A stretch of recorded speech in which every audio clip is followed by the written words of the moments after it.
बिहार में लोकसभा की कुल 40 सीटें हैं। इनमें से सीमांचल में कुल 4 सीटें पड़ती हैं। सीमांचल में जो 4 सीटें हैं उनमें से हर सीट का अपना खास महत्व है। ये सीटें हैं किशनगंज, पूर्णिया, कटिहार और अररिया। इन सीटों पर हार जीत का सीधा असर इसके सटे पश्चिम बंगाल की राजनीति पर भी देखने को मिलता है। तो आज हम बात कर रहे हैं सीमांचल की हॉट सीट पूर्णिया की।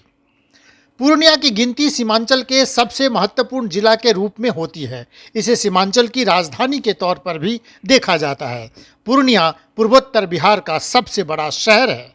नेपाल और बंगाल से सटे इस शहर के बीचों बीच होकर NH-31 गुजरता है, जो कि ईस्ट वेस्ट कॉरिडोर का हिस्सा है और उत्तर भारत को असम, सिक्किम, मेघालय, अरुणाचल, त्रिपुरा, नागालैंड, मणिपुर, मिजोरम और भूटान से जोड़ता है। नेपाल की सीमा से सटे होने के कारण पूर्णिया काफ़ी संवेदनशील जिला भी माना जाता है। पूर्णिया का पूरा इलाका पहले घने जंगलों से घिरा हुआ था। महाभारत काल में भी पूर्णिया का उल्लेख मिलता है। कहा जाता है कि प्राचीन पौंड्र जनपद के नाम पर इस शहर का नाम पूर्णिया पड़ा। आईने अकबरी में भी पूर्णिया की चर्चा है। मुगल काल में पूर्णिया में फौजदार की नियुक्ति होने लगी थी। औरंगजेब के कमज़ोर होने के साथ ही यह गौड़ शासक के अधीन चला गया। बाद में अंग्रेज़ों ने पूर्णिया पर कब्जा कर लिया। 1775 में पूर्णिया के नील नगर में बिहार की पहली नील की फैक्ट्री स्थापित हुई थी। पूर्णिया की भौगोलिक स्थिति अन्य जिलों से अलग है। उत्तर में जमीन पथरीली है तो पूर्वी इलाके में नदियों का तेज प्रवाह है। इसके साथ ही कभी खत्म नहीं होने वाले विशाल दलदल हैं। इस इलाके में घास के बड़े बड़े मैदान हैं। गंगा, कोसी, महानंदा और पनार नदी प्रमुख नदियां हैं। नदियों के किनारे बसे इस इलाके की जमीन खेती बाड़ी के अनुकूल है। धान, दलहन, तिलहन और पटसन की खेती पूर्णिया में खूब होती है। तो पूर्णिया के संसदीय इतिहास को देखें तो आज़ादी के बाद से 1971 तक यह सीट कांग्रेस का गढ़ रहा। फणी गोपाल सेन यहाँ के पहले सांसद बने। उन्होंने 1962 तक इस सीट का प्रतिनिधित्व किया। 1977 में जेपी लहर में यह सीट कांग्रेस की झोली से छिन गई। भारतीय लोक दल के लखन लाल कपूर यहाँ के पहले गैर कांग्रेसी सांसद बने। लेकिन 1980 के चुनाव में माधुरी सिंह की जीत के साथ यह सीट फिर कांग्रेस की झोली में चली गई। वह 1980 से 1989 तक यहाँ की सांसद बनी रहीं। 1989 में जनता दल के टिकट पर मोहम्मद तस्लीमुद्दीन पूर्णिया के सांसद बने। 1991 में निर्दलीय तो 1996 में सपा के टिकट पर राजेश रंजन उर्फ पप्पू यादव यहाँ के MP बने। पूर्णिया में 1998 में जय कृष्ण मंडल ने इस सीट पर पहली बार भाजपा का कमल खिलाया। लेकिन 1999 में पप्पू यादव ने एक बार फिर से निर्दलीय चुनाव लड़कर बीजेपी से यह सीट छीन ली। 2004 और 2009 में भाजपा से उदय सिंह उर्फ पप्पू सिंह पूर्णिया के सांसद बने। पूर्णिया लोकसभा सीट के वर्तमान सांसद संतोष कुशवाहा हैं। 2014 में जदयू की टिकट पर चुनाव जीतकर संतोष कुशवाहा लोकसभा पहुंचे थे। इस चुनाव में जदयू, भाजपा और कांग्रेस अलग अलग लड़े थे। 2019 के चुनाव में जदयू भाजपा गठबंधन साथ साथ लड़े और संतोष कुशवाहा दूसरी बार चुनाव जीतने में कामयाब रहे। दूसरे नंबर पर कांग्रेस के उदय सिंह थे। इस तरह प्राचीन काल से लेकर अब तक पूर्णिया पर एक से बढ़कर एक कद्दावर लोगों ने शासन किया, लेकिन पूर्णिया की दशा सुधारने पर किसी का ध्यान नहीं गया। बेरोजगारी, पलायन, बाढ़ की विभीषिका को झेल रहे इस क्षेत्र के लोगों की बरसों पुरानी मांगों में पूर्णिया में एम्स और हवाई अड्डा तो है ही, हाई कोर्ट की खंडपीठ की स्थापना की मांग लंबे समय से यहाँ के लोग कर रहे हैं। पूर्णिया पिछड़े जिलों में शुमार है। बीकोठी कुर्सेला रेल लाइन 2 बार शिलान्यास के बाद भी आज तक नहीं बना, तो किशनगंज पूर्णिया रेल लाइन पर भी किसी का ध्यान नहीं है।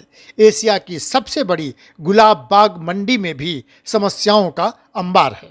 लेकिन जनता के मुद्दे, चुनाव के मुद्दे कहाँ बनते हैं? इस बार भी पूर्णिया में जातीय गोलबंदी और जोड़ तोड़ की राजनीति से चुनाव लड़े जाएंगे और जीते भी जाएंगे। पूर्णिया लोकसभा क्षेत्र के अंतर्गत 6 विधानसभा क्षेत्र आते हैं: बनमनखी, धमदाहा, रुपौली, कसबा, पूर्णिया और कोढ़ा।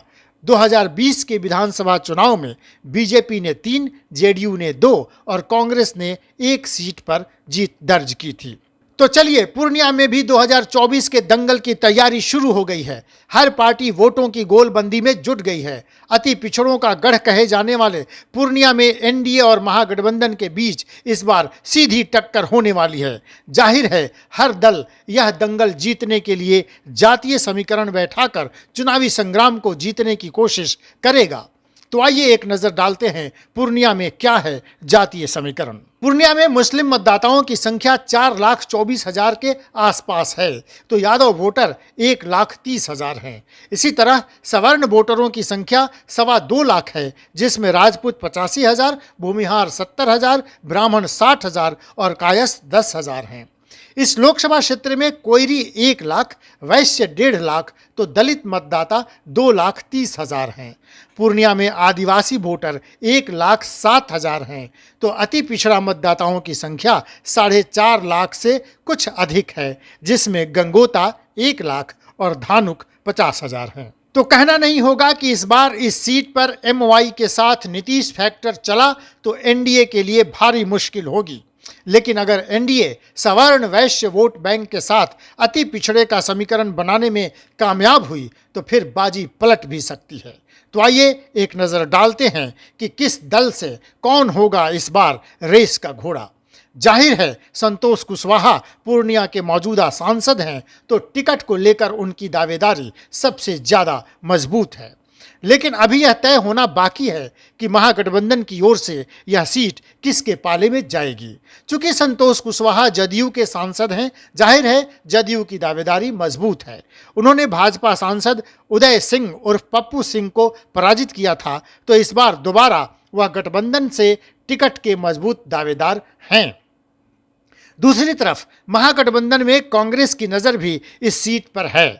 2019 में पूर्व सांसद उदय सिंह महागठबंधन से कांग्रेस के सिंबल पर चुनाव लड़ चुके हैं और वो एक बार फिर से महागठबंधन से ही मैदान में उतरने को तैयारी में लगे हैं। लेकिन पूर्णिया में 3 बार सांसद रह चुके पप्पू यादव भी अगर मधेपुरा सीट पर बात नहीं बनी तो वो यहाँ से चुनाव लड़ने की दावेदारी जरूर पेश करेंगे। हालांकि पप्पू यादव महागठबंधन में अभी तक शामिल नहीं हैं। कयास लगाए जा रहे हैं कि पप्पू यादव को कांग्रेस मैदान में उतारना चाहती है, लेकिन लालू यादव की वजह से मामला फंसा हुआ है। उधर एनडीए के सामने कैंडिडेट को लेकर भारी असमंजस की स्थिति है। दरअसल उदय सिंह उर्फ पप्पू सिंह पूर्णिया से 2 बार भाजपा के टिकट पर सांसद बन चुके हैं, लेकिन पिछले 2 चुनाव में उन्हें हार का मुंह देखना पड़ा है। इसके अलावा वो 2019 में बीजेपी छोड़कर कांग्रेस में शामिल हो गए थे। इसलिए एक चर्चा यह जोर पकड़ रही है कि महागठबंधन में टिकट की मारामारी देख संतोष कुशवाहा भाजपा के खेमे में आ सकते हैं। इसके लिए पार्टी लगातार कोशिश भी कर रही है। दरअसल संतोष कुशवाहा का रिश्ता भाजपा से पुराना है। पिछले चुनाव में उन्हें बीजेपी के कार्यकर्ताओं ने भरपूर मदद की थी और पहले संतोष कुशवाहा भाजपा के टिकट पर विधायक भी रह चुके हैं। ऐसे में कयास लगाए जा रहे हैं कि संतोष कुशवाहा बीजेपी के खेमे में चले जाएं। अगर ऐसा हुआ तो जदयू और महागठबंधन को बड़ा झटका लगेगा। उधर उदय सिंह भी चाहते हैं कि संतोष कुशवाहा भाजपा में चले जाएं, जिससे उनका रास्ता साफ हो जाए। लेकिन पेच ये है कि जदयू उदय सिंह को नापसंद करती है। हाल ही में उदय सिंह ने वेदना रैली कर जदयू के खिलाफ आग उगला है। ऐसे में जदयू कभी नहीं चाहेगी कि उदय सिंह महागठबंधन का रुख करें। जदयू संतोष कुशवाहा को भी किसी भी हाल में छोड़ना नहीं चाहती। संतोष कुशवाहा को पार्टी में अच्छा ओहदा दे चुकी है। इसके अलावा उनका कद पार्टी में तेजी से बढ़ रहा है और जदयू के टिकट पर वे 2 बार सांसद भी हैं। तो आखिरकार यही होगा कि संतोष कुशवाहा अगर जदयू में ही रहे तो भाजपा किसी पिछड़ा अति पिछड़ा नेता को मैदान में उतार सकती है।